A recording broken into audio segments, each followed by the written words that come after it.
नमस्ते दोस्तों, मैं संध्या आप सबको यूट्यूब चैनल में स्वागत करती हूँ। तो आज मैं हिंदी गद्य साहित्य का इतिहास से संबंधित महत्वपूर्ण प्रश्न आप सबों के समस्त प्रस्तुत की हूँ। तो आज का प्रश्न नंबर 1 है, हिंदी निबंध का उत्कर्ष काल है। तो हिंदी निबंध का उत्कर्ष काल क्या है? भारतेंदु युग, बी में है द्विवेदी युग, सी में दिया हुआ शुक्ल युग और डी में है शुक्लोत्तर युग। तो सही आंसर का चयन करना है। तो सही आंसर होगा ऑप्शन नंबर सी सही होगा, शुक्ल युग। अगला प्रश्न है, कविता क्या है? निबंध के लेखक कौन है? और हमारे पीजीटी झारखंड पीजीटी में लगा हुआ है कविता क्या है निबंध। तो आप लोग इससे भली भांति परिचित हैं किसके निबंध हैं। तो आचार्य Ramchandra Shukla, option number A सही होगा। क्योंकि कभी कभी सरल प्रश्न भी बन जाती हैं, तो आपको अच्छे से हमारे सिलेबस में जितने भी मैं बार बार बोल रही हूँ गद्य पद्य लगी हुई हैं, उनके मतलब उनके रचयिता और प्रकाशन वर्ष को आपको अच्छे से देखना है, क्योंकि उससे संबंधित आपको 1-2 प्रश्न अवश्य देखने को मिलेगी। अगला प्रश्न है, वही प्रश्न रिपीट किया गया है, कविता क्या है? निबंध के लेखक कौन है? तो आचार्य रामचंद्र शुक्ल। अगला प्रश्न है, आचार्य रामचंद्र शुक्ल के निबंध संग्रह जो चिंतामणि के अब तक कितने भाग प्रकाशित हुए हैं? ऑप्शन नंबर ए में है 1 भाग, बी में है 2 भाग और सी में दिया हुआ है 3 भाग और डी में है 4 भाग।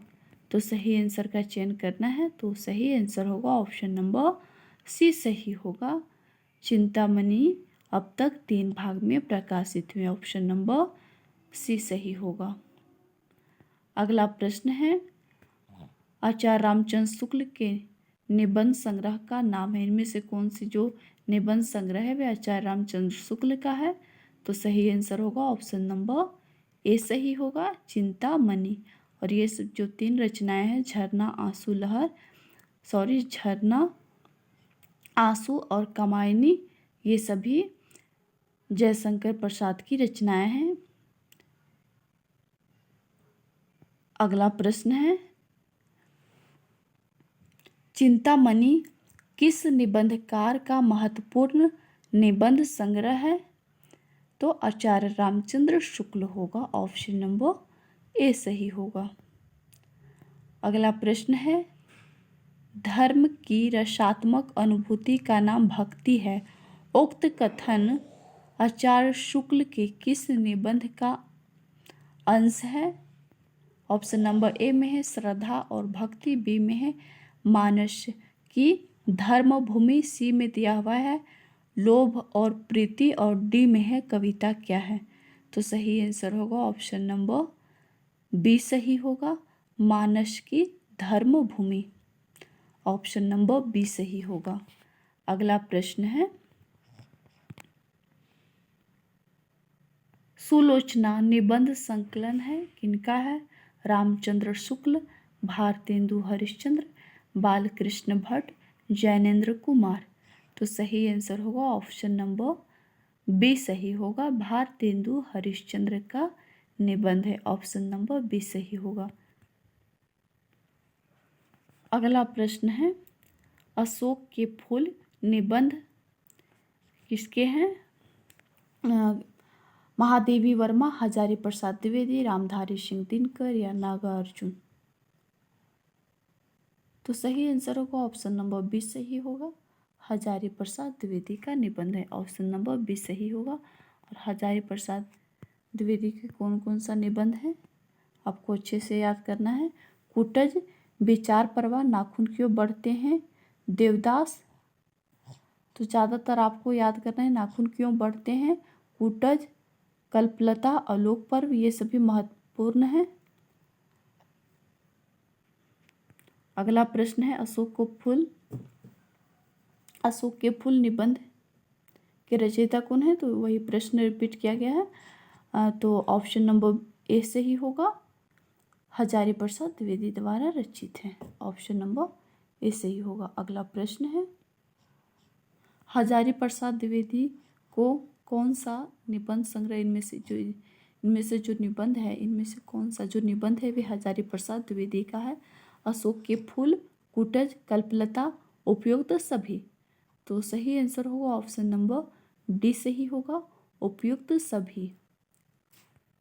अगला प्रश्न है नाखून क्यों बढ़ते हैं? यह किस विधा की रचना है? एकांकी नाटक, निबंध, उपन्यास या कहानी? तो मैं भी जस्ट बतलाई हूँ, तो यह निबंध है, ऑप्शन नंबर बी सही होगा। नाखून क्यों बढ़ते हैं कि निबंधकार कौन है? हजारी प्रसाद द्विवेदी। अगला प्रश्न है हजारी प्रसाद द्विवेदी का निबंध इनमें से कौन नहीं है? जो निबंध दिया हुआ है, 4 निबंध है, तो इनमें से कौन सा जो निबंध है वे हजारी प्रसाद द्विवेदी का नहीं है? तो ऑप्शन नंबर डी सही होगा। कल्पवृक्ष हजारी प्रसाद द्विवेदी का निबंध नहीं है। अगला प्रश्न है रसज्ञ रंजन किस सुप्रसिद्ध निबंधकार की कृति है?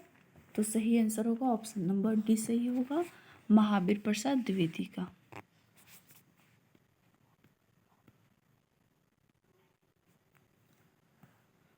तो यहाँ निबंध दिया हुआ है और निबंधकार दिया हुआ है, तो आपको सुमेलित करना है। तो अ में है मैंने सील पहुंचाई, तो ये किसका निबंध है? तो विद्यानिवास मिश्र का। ए का फोर कहाँ है? इस तरह से भी आप चयन कर सकते हैं। तो बी में है। उसके बाद सुनो भाई साधो हरिशंकर परसाई का है। शिखरों के सेतु शिव प्रसाद सिंह का है। और रस आखेटक कुबेरनाथ राय का है।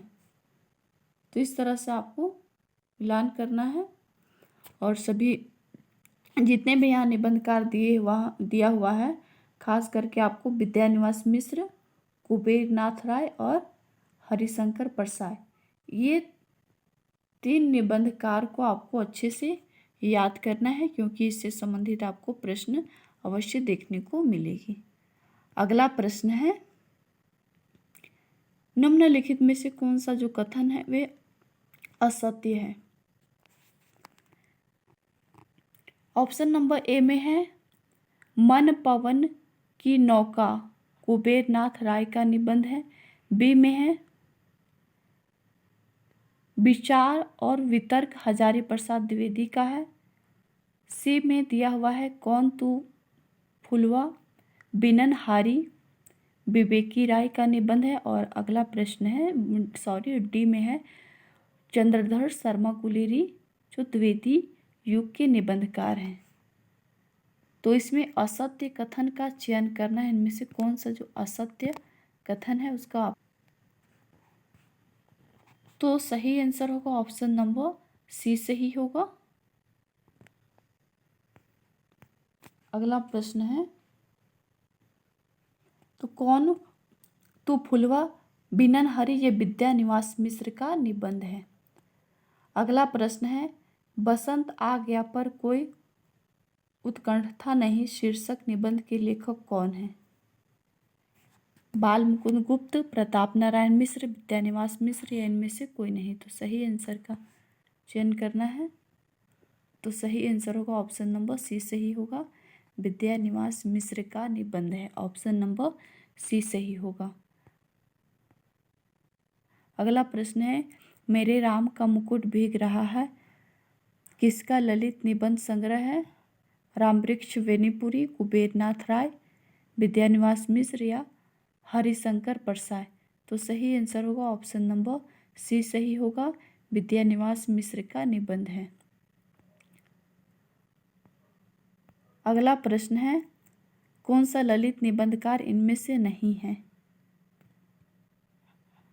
हजारी प्रसाद द्विवेदी, रामचंद्र शुक्ल, कुबेरनाथ राय या विद्यानिवास मिश्र। तो सही आंसर होगा ऑप्शन नंबर बी सही होगा, रामचंद्र शुक्ल ललित निबंधकार नहीं है।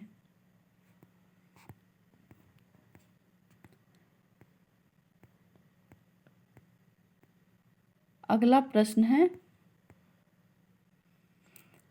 पत्रकारिता के स्तर से निबंध शैली को विकसित करने वाले प्रमुख लेखक कौन हैं? माखनलाल चतुर्वेदी, शिवपूजन शाह, रामवृक्ष वेनीपुरी या गुलाब राय। तो सही आंसर होगा ऑप्शन नंबर सी, सही होगा रामवृक्ष वेनीपुरी।